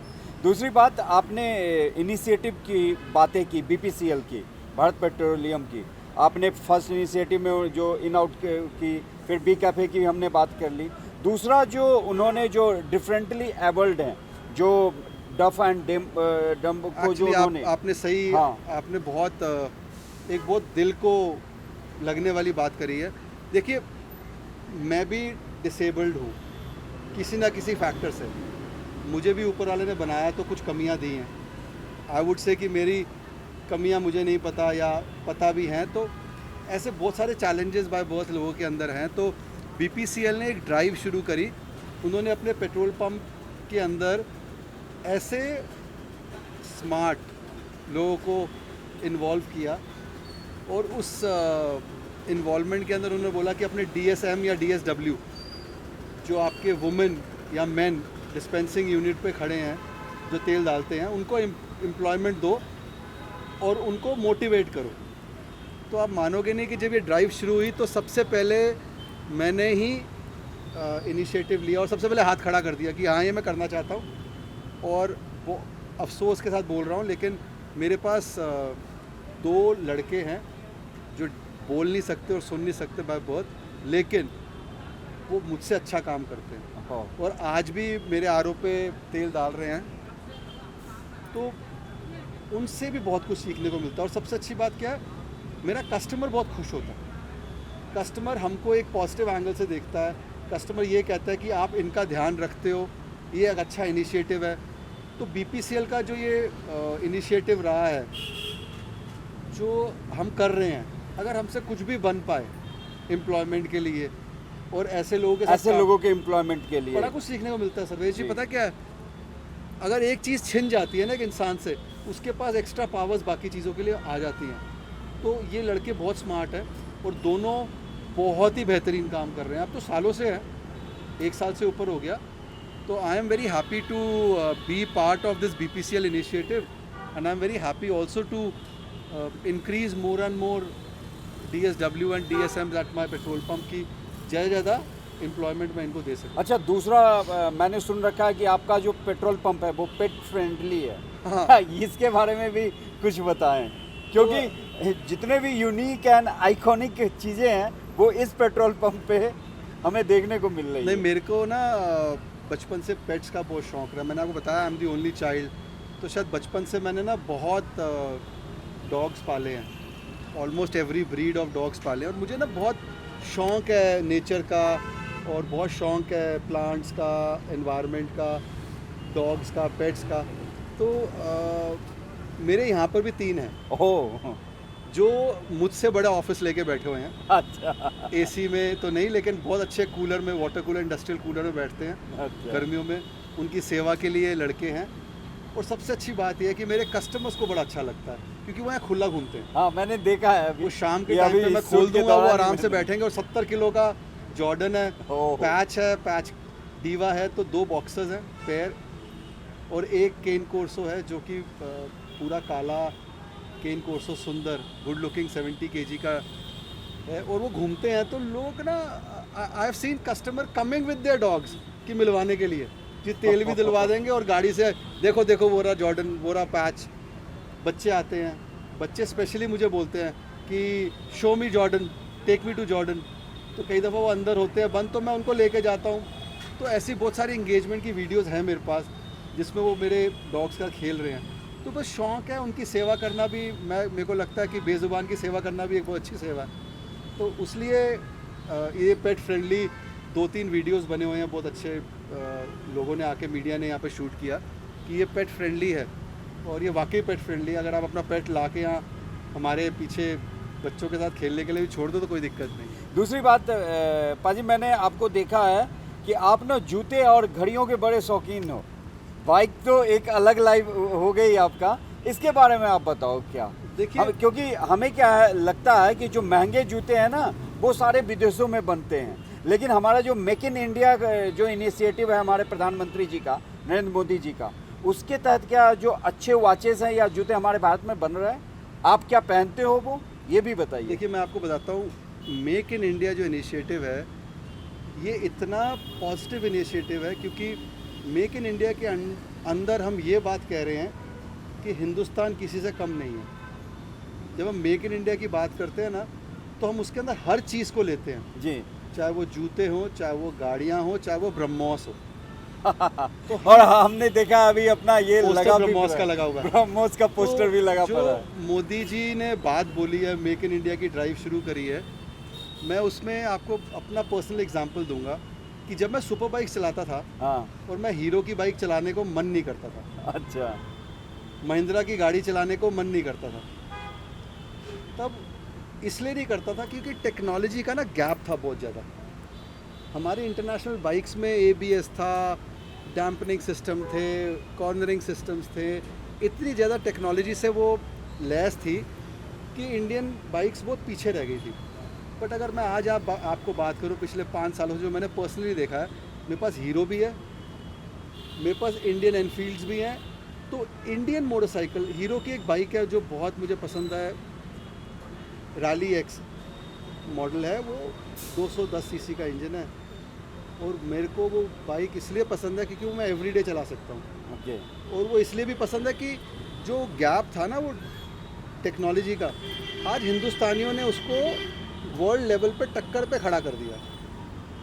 आज महिंद्रा की गाड़ियाँ या टाटा की गाड़ियाँ वर्ल्ड लेवल पे देखने में अच्छी हैं, पावर में अच्छी हैं और सेफ्टी रेटिंग में टाटा की गाड़ियाँ बहुत अच्छी हैं। मैं टाटा की आपने बात की, याद होगा कि जब हमारे JRD टाटा थे अभी, रतन टाटा जी, उन्होंने जैगुआर और Jaguar का। हाँ, इनको जो एक्वायर किया था लैंड रोवर को, वो बहुत ही बड़ा माइलस्टोन था। तो देखिए, बड़े बड़े जो इंडस्ट्री दिग्गज क्या थे, ये तो लॉस मेकिंग होगा टाटा के, लेकिन आज देखिए कि हम कहाँ हैं और देखिए, टाटा ने टाटा उस साहब ने- टेक्नोलॉजी को इंडिया लाया। टाटा साहब ने इतना बढ़िया काम किया, उन्होंने टेक्नोलॉजी खरीदी नहीं, उन्होंने ब्रांड ही पूरी उठा खरीद ली, लिया। ब्रांड ही ले और लिया। वो ब्रांड खरीद के सबसे पहले क्या किया, अपने हिंदुस्तानी ब्रांड को लैस किया, इक्विप्ड किया, उसमें टेक्नोलॉजी वो वाली डाली। और आज हमारे पास टाटा की सफारी और हैरियर और EV हैरियर, महिंद्रा की गाड़ियाँ, आप मानोगे नहीं, महिंद्रा ने अपने ब्रांड को इतना इनोवेटिव बनाया कि अगर मैं वो पर्टिकुलर BE6 या BE9 को खड़ा कर दूंगा पेरिस आईफिल टावर के वहाँ पे, तो आउट ऑफ प्लेस नहीं लगेगी, वो वही फ्यूचरिस्टिक चीज़ इंटरनेशनल लगेगी। एक हमारा ब्रांड है इंडिया का जो कि एक स्टार्टअप से शुरू हुआ था, अल्ट्रा वायलेट, ये मोटरसाइकिल बनाते हैं हाँ, EV की। ये 2 फाउंडर्स हैं, गजब, मतलब अभी लेटेस्ट उन्होंने पेरिस में डीलरशिप, यूरोप में डीलरशिप खोल के इंटरनेशनली वो बाइक्स बेच रहे हैं। तो अल्ट्रा वायलेट के इलेक्ट्रिक ब्रांड्स की जो मोटरसाइकिल्स हैं वो अब यूरोप में अवेलेबल है, इंडिया में भी हैं, और वो इतनी फ्यूचरिस्टिक है कि मतलब कोई भी इंटरनेशनल इस लाइन का आदमी देखेगा तो कहेगा कि हाँ, this is beauty and class and technology. तो इंडियन जो ऑटोमोबाइल इंडस्ट्री है वो ग्रो हम कर गई, टॉप पे है, ग्रो कर मेक इन गई। इंडिया में है। मैं अब हम आते हैं अपने जूते और घड़ियों पे। हाँ, मेरे को घड़ियों का शौक़ है, मुझे जूतों का शौक़ है, लेकिन इसका मतलब ये नहीं कि मैंने महंगी घड़ियाँ पहननी है या महंगे जूते पहनने हैं। वो शौक़ सिर्फ उन चीज़ों के लिए है जो डिफरेंट दिखती हैं। हम लोग एडिडास, नाइकी, ये सारे ब्रांड्स पहनते हैं, बेलेंसियागा, and all, हाँ। ये सब पहनते हैं, बट वो बहुत महंगे हैं। आज हमारे पास शू इंडस्ट्री में कुछ ऐसे ब्रांड्स हैं जैसे कि कॉमेट, गली लैब्स, बाकाबूची, ये ऐसे ब्रांड्स हैं जिन्होंने इंटरनेशनल स्टैंडर्ड्स के साथ टक्कर लुक एंड फील में, कंफर्ट में जूते बना दिए। ऐसे ही घड़ियाँ बना दी, हमारा तनिष्क, हमारा टाइटन, इन्होंने, मतलब मेरे पास रोलेक्स नहीं है, अच्छा, मेरे पास राडो भी नहीं है ओके, या कोई महंगी घड़ी नहीं है, लेकिन जो मैं घड़ियाँ पहनता हूँ वो कुछ स्टेटमेंट या डेफिनेशन देती हैं, वो कुछ बोलती हैं, मतलब उनके अंदर कुछ स्टेटमेंट है। अब मैंने, आप हैरान हो जाओगे, मैंने जूता पहना है, हाँ, वही मैं जूते की बात कर रहा था। ये बाकाबूची का जूता है वाह, और ये इस टाइम डिस्काउंट पे है, अपने इंडियन ब्रांड है, प्राउडली इंडियन ब्रांड है, और ये इस टाइम डिस्काउंट पे 1900 रुपये का है। ये तो और अगर मैं किसी 5 स्टार गजब में हो घुसता गया। हूँ ना, तो वो भी जूते के बारे में पूछ लेता है। मतलब लोग पूछते हैं, they stand out and they come to you and ask you about the brand. So I am proudly saying to be a proud Indian about these proud brands of India who are making best of the shoes, they are making best of the cars, they are making best of the watches. तो in make in India we made the best of the BrahMos, yes, we proved also. You proved world. हमने जो तो- ये हमारी defence हमने तो industry कईयों है की दुकानें बंद कर दी हैं। आप देखो ना, डिफेंस इंडस्ट्री पहले इंडियन गवर्नमेंट चेक साइन करती थी, अब हम 20,000 करोड़ से ऊपर का बिजनेस किया है। तो वही मैं कह रहा हूँ ना, हमने दुकानें बंद भी करी हैं, और अगर ऐसे ही चलते रहा तो anybody from India would be proud enough to stand anywhere in the world and say कि मैं हिंदुस्तानी हूँ। लास्ट मैसेज आप उन यंग बाइकर्स को दो जो इस फील्ड में आ रहे हैं बाइक में, या जो छोटे बच्चे सब हैं, कि सेफ्टी कितनी ज़रूरी है बाइक चलाने के लिए। कोई भी चीज़ किसी के बोलने से, चिल्लाने से, डंडा देने से, चालान काटने से नहीं आएगी, जब तक वो चीज़ उसके अंदर से नहीं आएगी। मैं भी ऐसा ही था, मैं हेलमेट नहीं पहनता था, मेरे साथ हुआ है, तो मैं कह सकता हूँ कि अब मेरे को पता है कि इसका इम्पैक्ट कितना हो सकता है फैमिली के ऊपर, अपने ऊपर। तो मैं आई थिंक मेरे तक पहुंचना मुश्किल नहीं है। मेरा इंस्टाग्राम हैंडल के मैसेंजर पे मैं अवेलेबल होता हूं। कोई किसी की क्वेरी है मोटरसाइकिलिंग के लिए, कोई किसी, वैसे आई एम ऑलवेज आंसरेबल, बट अब मैं चाहूँगा कि मैं और आंसरेबल हो जाऊँ। तो मैं यही कहूँगा कि safety first, rest is all secondary. आप अपने आप को सेफ़ रखोगे तो ही तो चला पाओगे बाइक। अगर आप ही सेफ़ नहीं होगे तो वो बसंती भी नहीं देखेगी आप क्या चला रहे हो। ओके, नित्य नए कुछ ना कुछ आएंगे और मैं उसके लिए आपको डिस्टर्ब करूंगा। पक्का, most welcome, thank you so much. Thank you. रब रखा। रब